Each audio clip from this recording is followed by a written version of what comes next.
Well, that was a good start. Come out here to do a really important job that involves some moss. So I went outside to get some moss. It's frozen solid. Not just the water in the tray, the moss is frozen solid. So it's still alive because it's frozen and thawed many times through the winter. But I just brought that tray in and dumped it in front of the heater to hopefully thaw it out a bit.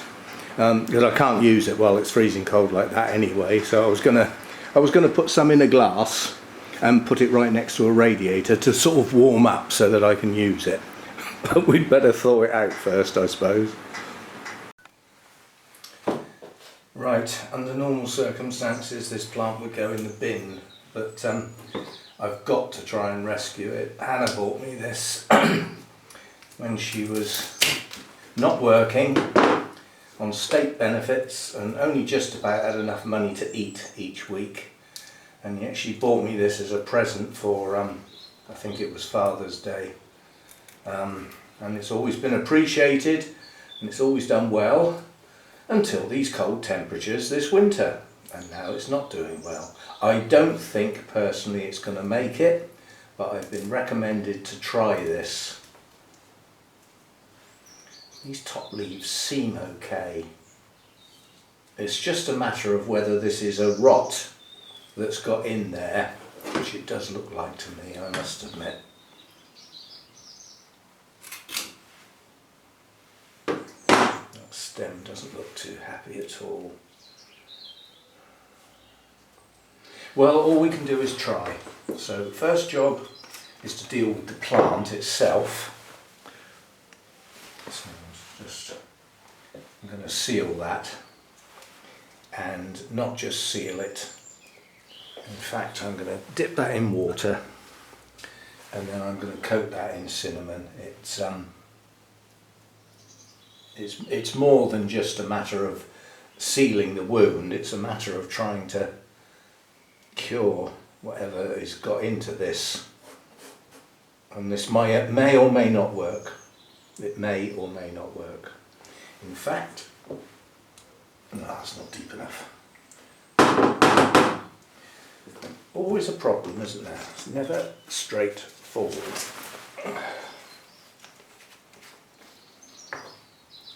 Right, now go in there.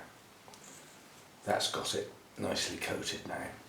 Now that is stage one of the rescue. And that's all I can do at the moment for reasons that were in the clip before this one. So until we've actually got some thawed out moss, there's nothing we can do. If I lose this, it'll be very, very sad. But you know, I've explained to Hannah in the past, you do what you can, and sometimes it just isn't enough. But it's annoying when it, you know, when an important plant to you goes downhill.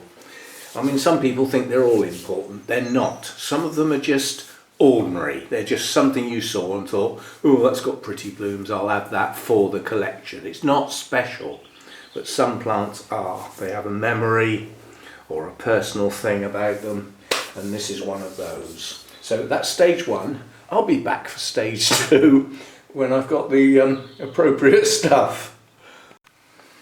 Okay, I'm 95% certain this isn't going to work. Not because of what I'm doing, but because the plant's too far gone.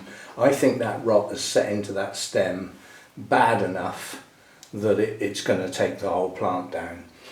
But the idea, it's a suggestion, is I'm going to get this glass to sit on. Yeah, this would have been better to put the beads in after, wouldn't it? Duh. But we should be able to wiggle them out. Or not. Oh.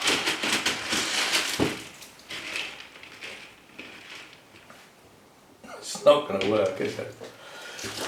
All I want to do is put the glass on the floor, on the base. I don't want any beads underneath it.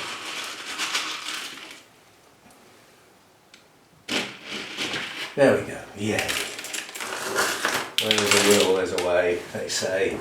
Right, so the idea now is that the leca and the water will put humidity into the air around the plant. The plant is going to sit in this fluffed up moss, and that's all. It's just fluffed up moss. It will keep the stem moist, and it's live moss, so it should be sterile to the point where it's either going to work or it's not. And then this is going up on the bathroom windowsill, which is a bright place that stays warm. It's the problem I've been having with the house. The heat all goes up the staircase and it ends up in places like the bathroom. So it's a warm room, it's a bright room, and this will either work or it won't. If it doesn't work, then obviously this plant is lost, but the setup will be used for the Rhinanthera, which will also go up in the bathroom.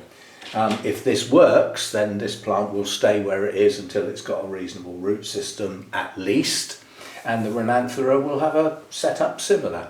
So that's all I'm going to do with this. We've got some moist air around it. We're now going to put it somewhere warm, and hopefully the moss around the stem will encourage roots if the stem hasn't rotted too far to be able to produce roots. If it has, the rest of these leaves are just going to fall off and the whole thing will fail.